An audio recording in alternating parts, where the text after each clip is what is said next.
என் உயிரிலும் மேலான ஜோதிட ஆன்மீக பெருமக்கள் அனைவருக்கும் ராமநாதபுரத்திலிருந்து டாக்டர் ஆர் தனசேகரனின் அன்பான வணக்கங்கள். உலகெங்கும் இருந்து இந்த வள்ளிடி ஜோதிடம் யூடியூப்பை பார்த்து கொண்டிருக்கக்கூடிய என் இனிய தமிழச்சங்களே, உங்கள் அனைவருடைய இல்லங்களிலும் மகிழ்ச்சியும் சந்தோஷமும் பெருகட்டும், அன்பும் ஆனந்தமும் நிலைத்திருக்கட்டும். இந்த அற்புதமான தருணத்தில் உங்களோடு பயணிப்பதில் பெருமகிழ்ச்சி அடைகின்றேன். காற்று ராசிகள் அப்படின்னு ஒரு 3 ராசிகள் சொல்லுவோம். மிதுனம், துலாம், கும்பம். இந்த காற்று ராசிகளுடைய செயல்பாடுகள் என்ன? காற்றோட காற்று, அப்படிதானே? இந்த காற்று ராசிகள் யாருக்கெல்லாம் சார் சப்போர்ட் பண்ணுது? தொலைபேசியும் காற்றோடு காற்றாக தான் போகுது. அலைக்கற்றுகள் எல்லாமே இங்கேருந்து பட்டணத்தட்டினா அங்கே போகிறது நிஸ், இதெல்லாம் காற்று ராசிகள் தானே. இந்த காற்று ராசிகள் பிறந்தவர்கள் மிதுனத்தை எடுத்துக்குவோம். காலபுருஷனுக்கு 3ஆம் இடம், எழுத்து, செய்தித்துறை, இதெல்லாம் அங்கே தானே வருது. தொலைக்காட்சி, தொலைத்தொடர்பு துறை. இவர்களை பொறுத்தளவில் இதிலெல்லாம் ஒரு பேரும் புகழும் அந்தஸ்தும் அடைய முடியும். மிதுன ராசியை பொறுத்தளவில், மிதுன லக்னத்தை பொறுத்தளவில் இரட்டை தன்மை கொண்டவர்கள். இன்றைக்கி இதை செஞ்சிடலாம் வாங்க, நாளைக்கு சொல்கிறேன் வாங்க, ஒரு முடிவை தெளிவாக எடுப்பதற்கு பயப்படுவார்கள். ஒன்றுக்கு பல தடவை யோசிக்காமல் அவர்கள் எந்த விஷயத்திலையும் செயல்படுறதில்லை. ஆனால் கெட்டிக்காரங்க, மிதுன லக்கணத்தில் மிதுன ராசியில் பிறந்தவங்க படிப்பு கம்மியாக இருந்தாலும் 3-4 டிகிரி படித்த அளவுக்குள்ள அறிவு இருக்கும். யோசிக்கக்கூடியவங்க, எதுலேயுமே நிதானித்து பயணிக்கக்கூடியவங்க, எந்த சிக்கல்லையும் மாட்டாமல் இருக்கக்கூடியவங்க.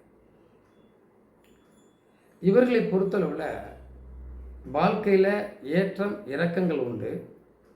ஜோதிடம், ஆன்மீகம், அதே மாதிரி கணக்குத்துறை, பேங்க்கு, வங்கி, கம்ப்யூட்டர் சம்மந்தப்பட்டது, இப்படி நிறைய சொல்லிகிட்டே போகலாம். அப்படி நிறைய விஷயங்கள் அவங்களால அச்சீவ் பண்ண முடியும்.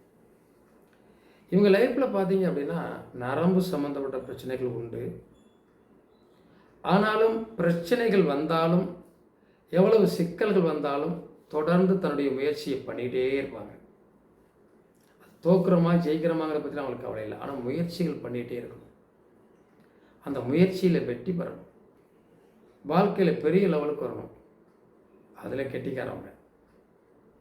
மிதுனத்தை பொறுத்தளவில் உங்களுக்கு எந்த பிரச்சனைகள் இருந்தாலும் சரிங்க சார்,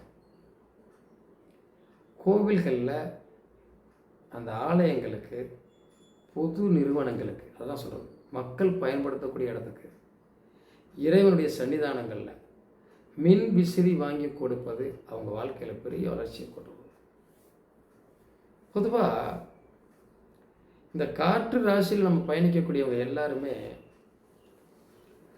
இந்த உலகத்தில் இந்த பிரபஞ்சத்தை நோக்கி, இந்த பிரபஞ்சத்துக்கு உரிய நல்ல விஷயங்களை செஞ்சால் ஜெயிச்சிருவோம். அப்போ என்ன சார் அது? அதிக மரங்களை நடுவது. இந்த மரங்கள் என்ன செய்கிறது? காற்றை சுத்தப்படுத்துகிறது, சுத்தமான காற்றை கொடுக்கிறது, இந்த பிரபஞ்சத்தை சுத்தப்படுத்துகிறது, இந்த பிரபஞ்சத்திற்கு பிடிச்சி போகுது. அப்போது இந்த மிதுனம், இந்த துலாம், இந்த குன்பத்தில் பிறந்தவர்களுடைய வாழ்க்கை வாழ்வாதாரத்தில் மிகப்பெரிய வளர்ச்சி கொடுக்கும். போராட்டத்திலிருந்து வெளியே வர முடியும். நிறைய நீங்கள் பார்த்துருப்பீங்க. இந்த இரட்டை தன்மை உள்ளதுன்னா இருதார யோக அமைப்பு உள்ளதையும் அதை சொல்லலாம். கும்பத்தையும் துலாமும் இந்த மிதுனமும். இப்போ இவர்கள் மரங்களை நடுவது, பிரபஞ்சத்துக்கு உதவுவது, வாழ்க்கை சிறப்பாக இருக்கும். மிதுனத்தில் பார்த்தீங்கன்னா பொருளாதார நிலையாகவே அவங்களுக்கு இருக்கிறது இல்லை சார். ஏன்னா மிதுனத்துக்கு 2ஆம் இடத்து அதிபதியே சந்திரன். ஏற்றம் இறக்கம், ஏற்றம் இறக்கம், ஏற்றம் இறக்கம். இரட்டைத்தன்மை உள்ளதில் அப்படி தானே இருக்கும். நிலையானது நமக்கு இருக்கா, கிடைக்குதானே சொல்ல முடியல இல்லையா? மிதுனத்தை பொறுத்தளவில் இவர்களுக்கு வழிகாட்டுவதற்கு சரியான ஆள் இருக்கணும். 7ஆம் இடத்து அதிபதி பாதகாதிபதி தான். ஆனால் 7ஆம் இடத்து அதிபதி குருவோட வீடு. மனைவி பெயரில் மனைவி மூலமாக தொழில் பண்ணவங்க செஞ்சுருவாங்க. அவர்கள் பேரில் இல்லாட்டாலும் நீங்கள் அப்படி யாருக்காவது இருந்தாலும் மாற்றிப்பாருங்க. நீங்கள் துலாம் 2ஆம் இடம் தனாதிபதி யார்? செவ்வாய்.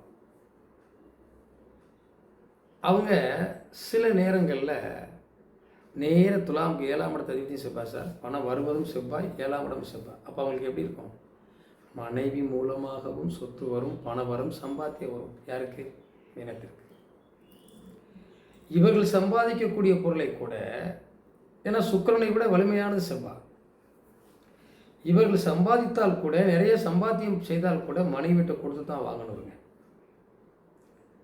மிதுனம் அப்படி இல்லை. 7ஆம் இடத்துக்கு குரு, உன் பணம் எனக்கு வேணாம், என்னை வச்சுக்க, ஆனால் நல்லது பண்ணு அப்படின்ட்டு போயிடும்.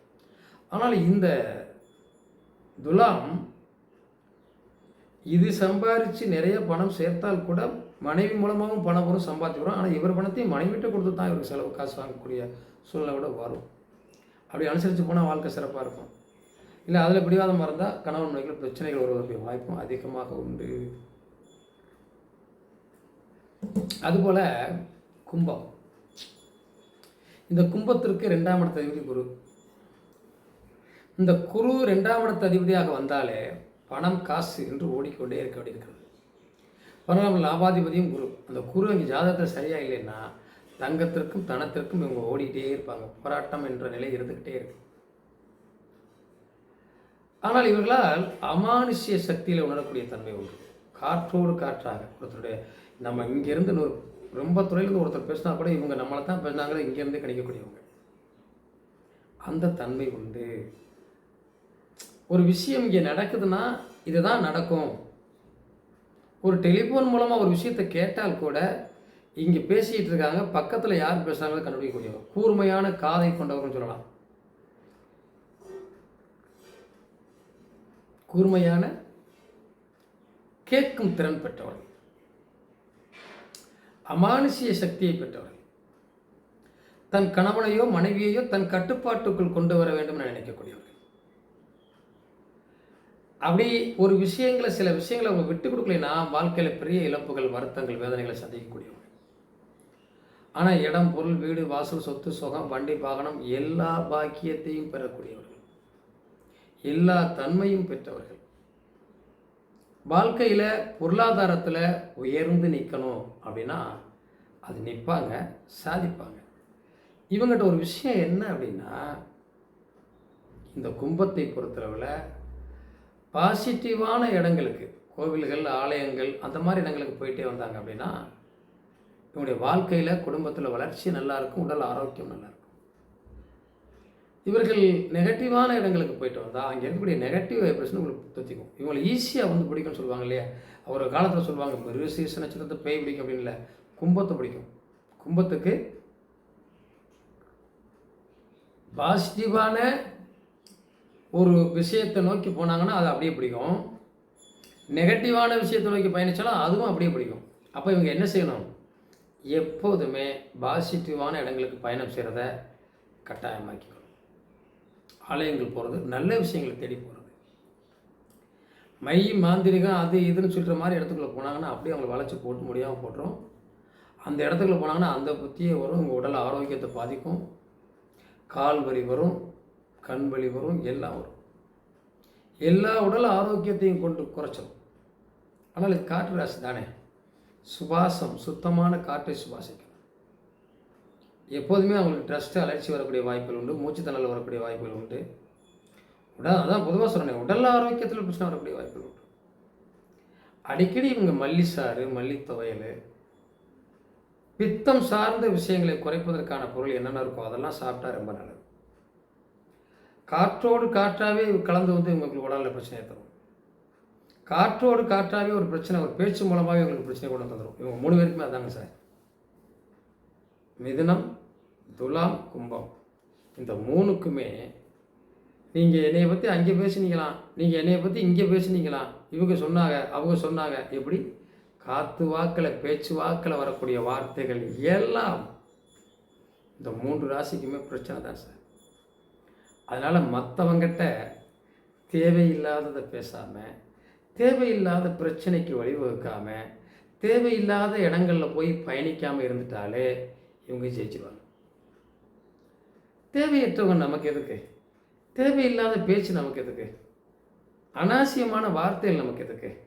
அனாவசியமாக இன்னொருத்தரை பற்றி நாம் ஏன் புரணி பேசணும்? அவங்கள பற்றி குறை பேசணும், குற்றங்களை சொல்லணும்? அதை தவிர்த்து பாருங்கள்.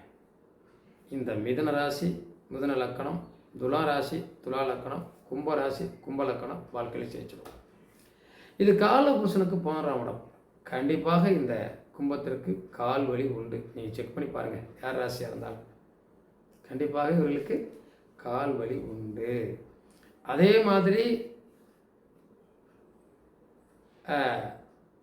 துலாம் ராசிக்கு கண் சம்மந்தப்பட்ட பிரச்சனை வரும். உடல் ஆரோக்கியத்தில் பித்தப்பை பிரச்சனை வரும். மிதுனத்திற்கு, மிதுன ராசிக்கு நரம்பு சம்மந்தப்பட்ட பிரச்சனை வரும். உடல் ஆரோக்கியத்தில் கை கால் இழுத்துட்டு போகிற மாதிரி நரம்பு சம்மந்தப்பட்ட இந்த 3 ராசியுமே என்ன செய்யலாம் சார்? மல்லிச்சாறு, ஜூஸ் ஐட்டம், நல்ல அதாவது நம்ம உடம்புக்கு சத்தான உணவுகள் அடிக்கடி எடுத்துக்கிட்டாங்கன்னா பிரச்சனைகள் பெருசாக இருக்காது. நிறைய பார்க்கலாம் அடுத்தடுத்த பதிவில். நன்றி, வாழ்க வளமுடன், வாழ்த்துக்கள். ஜாதகம் பார்க்கணும் விரும்புகிறவங்க கண்டிப்பாக அந்த ஸ்க்ரீனில் வர நம்பரில் 95 97 35 41 37 நம்பரில் தொடர்பு கொள்ளுங்கள்.